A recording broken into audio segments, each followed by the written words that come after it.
Alright, so here's the first one. Turns out it's a button head. The shot is low, tucked in right behind the front shoulder, and exited kind of on the point of the shoulder there. Dropped it instantly. And then we had a big doe come out right in here, and surprisingly, she made it over that hill, probably about 150 yards. But to say there's a blood trail is an understatement. Alright, so as we're moving along, you can see blood all over these trees. What in the world is that? Is it a thing? Is it a thing on the tree? That's bone. Holy smokes, that is a big chunk of bone. And you see all over here, one of the craziest blood trails I've ever seen. And here she is. She's a big doe. Holy smokes. I think that's the entrance wound right there. Alright, well, we got a little correction here. Not a doe. It is in fact a very small buck. But big-bodied deer. Alright, so we got them all loaded up here. Looking at this larger one here, you can see how big that entrance wound is. I mean, that is impressive. That's probably about the size of a 50-cent piece, close to it. Now I was looking for the exit wound, which with the angle it was quartering to, so it should be just behind the shoulder on the opposite side. There was no hole in the hide, so I could see in the rib cage there was a hole. Looking in there, I actually found the bullet and what's left of it. It actually fragmented.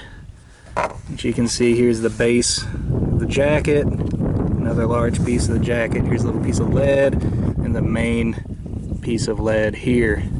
And it's still a pretty solid chunk, so it did its job, stopping right below the hide on the opposite side after completely pulverizing that shoulder. That tells me that the bullet expended all of its energy within the deer. So I'm kind of surprised that it went as far as it did. I'm guessing the only reason it went that far is because it was mostly downhill. Alright, we're back here at the loading bench. I thought I had more footage than I actually did. If you're wondering, the knife of the day was the Buck 119. This is the original with the 420 HC steel. And also on the smaller deer, I used the Buck 722 Spitfire. This is my EDC knife, and it did okay. I wouldn't want to use it on anything larger than that small one, right? But the 119 did as good as it ever does. Alright, so the main difference in this hunt and the last one is the ammo, right? These are my Handloads. This is a Sierra 300 grain hollow point flat tip. And I'm using Starline brass, and it's being pushed by 63.6 grains of H335, which according to Sierra, who makes the bullets there, they say that's a max load. However, according to Hodgdon, who makes the powder, the 335 powder there, they say you can go up way more than that. In fact, Sierra's maximum load is pretty close to the minimum load that Hodgdon lists. So what I was using last time are these. This is the Remington 405 grain soft point core lock, and they are moving at about 1,600 feet per second, which really on deer that is just too slow to get the performance that you need with that bullet. If you're hunting much larger game, moose, bears, things like that, that have the density there to make that bullet expand, then it does pretty good. But on deer, it doesn't expand reliably. It tends to just punch right through, although it is very accurate. It doesn't make a very large permanent or temporary wound cavity with no expansion, just punches in, punches out, and you don't get a lot of energy transfer to the target, so the deer runs off and you don't have a blood trail to help you find it. But if you're hunting some open hardwoods or something like that, you may not need a blood trail. You may be able to see the deer go down.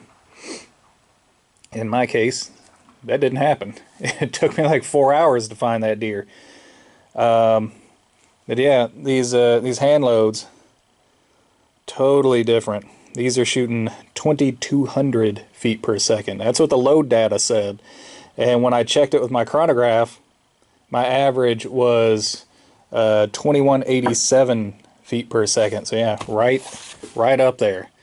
The accuracy, I'll show you, is pretty great. Right here, this group right here. That's the hand loads. And there was a scope adjustment in there. All right, these 4 were actually shot with a different load using 30-31 powder. But this one, these 4 were the first shots. So my center of my group is right there. I said, hey, look, I'm a little bit off to the right. Let me move it about an inch to the left. And I hit right there. So I was like, hey, that's right in there, about an inch high too. So yeah, I'm pretty happy with that. And as you can see, the results speak for themselves. Alright guys, that is all the time that I have for today. I hope you enjoyed it. Until next time, thumbs up.